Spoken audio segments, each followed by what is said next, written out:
Պարոն Հոսեյնի, Իրան ԱՄՆ-պատերազմի 17-րդ օրն է, այս 17 օրերի ընթացքում կողմերը գործի են դրել իրենց զինատեսակները, սպառազինությունը, փորձում են առաջ խաղացում անել ամեն մեկն իր ուղղությամբ։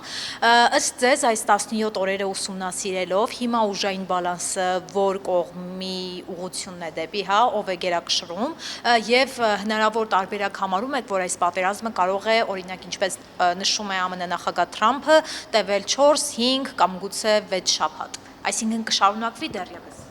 Հնարավոր է շարունակի, ամեն դեպքում մենք պատերազմում ենք ուժային անհավասարություն պայմաններով, ինչպես գիտեք, Միացյալ Նահանգները, Իսրայելը համ մեծ զինված ուժեր ունեն, ամենաուժեղ բանակները ունեն եւ ամենավերջին տեխնոլոգիաները եւ զինատեսակներ, բայց այս պատերազմը ցույց է տալիս, որ անգամ ուժային ոչ հավասար լինելու պայմաններով էլ երկիրները կարան պատերազմեն, երկիրները կարան դիմադրեն, դա գամք է, որ վերջում որոշում է, որ ինչքան այդ երկու կողմը որ մեկը ավելի շատ է դիմանում, Իրանը մեծ գամք ցույց տվեց, անգամ առաջին օրերից գլխատեցին Իրանի բարձրաստիճան փաշտոնյաները, ռազմաքաղաքական փաշտոնյաները երկրի առաջին դեմք է, բայց Իրանը շահունակեց, չի փլուզվեց համակարգը կայուն պահպանվեց եւ պատասխան տվեց հակառակորդին, Իրանը ոչ միայն ռազմական պայքարը մեղում, այլ տնտեսական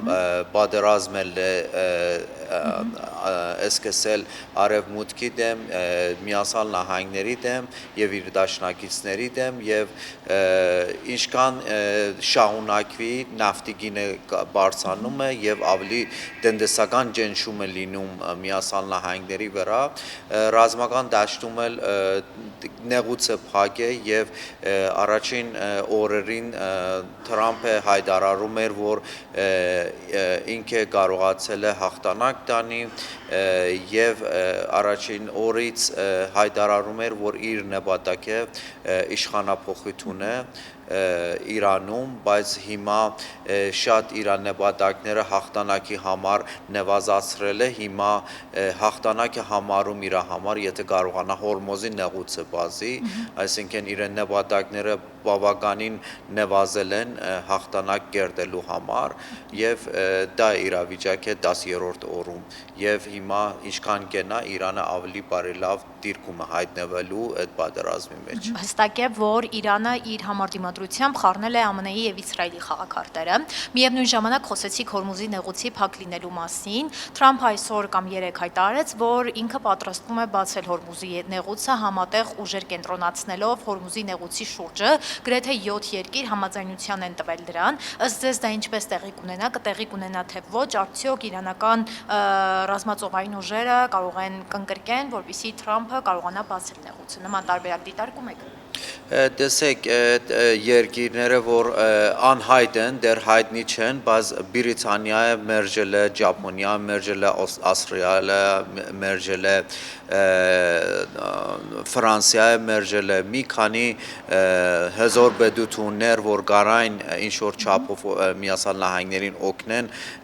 մերժել են, մնում է այդ փոքր պետություններ, որ եթե միանակ չի կարա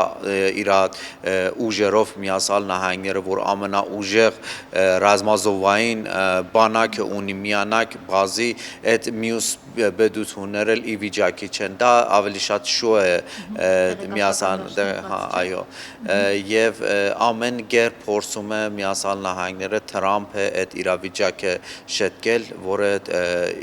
շատ վատ իրավիճակում է հայտնվել հիմա պատերազմի դաշտում եւ հենց հիմա Հորմոզի նեղուցը ընդհանրապես փակ չի, Իրանը բազը եւ Իրանը թույլ է տալիս իր դաշնակիցները անցեն, անգամ Միացյալ Նահանգները Չինաստանից այլևս է խնդրում, բայց Չինաստանը առանց խոչընդոտ կարա իր նավերը դանի, այսինքն Իրանը այդպես չի արել, շատ խելացի գործարքազմ է դերել այդ նեղուցի փակելու համար, որովհետեւ հենց հիմա ֆիզիկապես, ռազմականապես նեղուցը չի փակել, դա եթե այդ պատերազմը շարունակի, վերջին փուլը լինում է, որ Իրանը ռազմականապես կփակի, հիմա միայն սահմանափակումներ են եւ Իրանի դաշնակիցները կարան անցեն։ Եվ վերջում, պարոն Հոսեյնի, Թրամփը խոսել է նաև բանակցային սեղան վերադառնալու շուրջ, այդ քննարկումների մասով, ասել է, թե ինքը հիմա չի պատրաստվում բանակցել Իրանի հետ, թեև Իրանի կողմից կա նման ցանկություն բանակցությունների սեղան վերադառնալ, որովհետև ըստ նրա այն կետերը, որոնք առաջ են քաշվել հիմա այս պահին, դեռևս բավարար չեն Ամերիկային, որովհետև ինքը չի ստանալու այդ կետերով այնինչ ձգտում է։ Սա առաջին հարցը է, եւ սրանից բխող երկրորդ հարցը Թրամփը նաև ասել է, որ Մոջթաբա Խամենեյը, ով հիմա Իրանի գերագույն առաջնորդն է, կարող է նաև ողջ չլինել, որովհետև հասարակության առաջ ինքը անձամբ դուրս չի եկել, ելույթ չի ունեցել, ինչպես նախկինում իր հայրն էր անում Ալի Խամենեին։ Այս երկու հարցերի շրջանակում ինչ դիտարկումներ ունեք։ Իրանը առաջինը Իրանը դիտարկել, որ Իրանի նոր հոգևոր առաջնորդը հենց առաջին օրից վիրավոր է եւ այդ պատճառով է, որ դեսանյութների դիմաց չի հայտնվել, բայց ինքը ողջ է եւ շուտով կվերակայնի եւ կհայտնվի հասարակությունի առաջ լույսաբանություն ցույց կտան բանակցային սեղանը Իրանը կեղծ տեղեկատվություն է տարածում Թրամփը Իրանը ոչ մի բանակցելու չի խնդրել միջնորդներ են որ Իրանին առաջարկում են Իրանն էլ մինչև հիմա մերժել է որովհետև Իրանը նաև պայմաններ է դնում Միացյալ Նահանգների դեմ որ պետք է եթե ուզում են զինադադար լինի պետք է իրենց փոխհատուցեն պետք է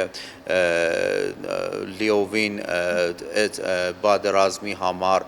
դուրս բերեն բادرազմի պատճառով հետևանքով դուրս բերեն իրենց բոլոր զինված ուժերը տարածաշրջանին եւ դա Իրանը որ պայման է դնում Միացյալ Նահանգների դեմ եւ ինչի համար Թրամփը ասում է դեր պատրաստ չի զինադադարանի որովհետեւ ինքը չի հասել այդ աստիճանին որ կարողանա հաղթանակ կերտի եւ շատ հարցական է իր համար եւ կարողանա վաճառի հասարակությունի վրա ինքը իր վիճակի չի հիմա եթե դադարացնի պատերազմը սույսը տալիս որ ինքը բարդվել է եւ ինքը սույսադերական ինչ որ բաներ ուզում է ձեռքբերումներ սույս տա որ կարողանա հաղթանակ կերտի իհարկե ամեն դեպքում ինչ էլ լինի ինքը կասի որ մենք հաղթել ենք մենք են ենք արել մենք են ենք արել հիմա էլ ասում եմ մենք ոչնչացրել ենք 100%-ով Իրանի զինված ուժերի կարողությունները եւ բայց 10-րդ օրը էլի Իրանը շարունակում է հարվածեր թիրախներին իր հակառակորդներին եւ երկար ժամանակ էլ Իրանը պատրաստ է այդ պատերազմը շարունակի հիմա շատ մեծ ձեռքբերումներ չունի այս պատերազմի մեջ դրա համար էլ պատրաստ չի կարա սուսադարական ինչ որ բաներ պիտի ստանա իրավիճակը ստեղծի իր համար որ կարողանա հաղթանակ կերտի եւ դուրս գա այդ պատերազմից